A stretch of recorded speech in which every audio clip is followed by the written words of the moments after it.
Mag-aaral!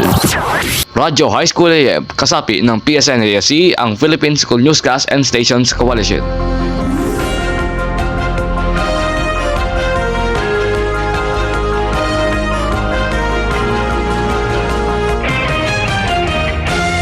Magandang umaga po. Narito po ang Balitaan Plus Umaga Radio Edition. Ngayon po ay araw ng Lunes, ika-17 ng Pebrero, taong 2025. Ito ang inyong lingkod, Arkin Juan David Gawiaon.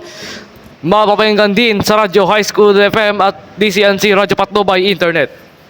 Mga kabalitaan, bububuti na ang lagay ni Pope Francis sa kasalukuyan. Ayon po sa Vatican, isang linggong may bronchitis ang Santo Papa. Kailangan niya muna magpahinga upang tuloy-tuloy ang paggaling. Hindi niya pinakunahan ang lingguang pagdarasal upang tutukan ang kanyang kalusugan.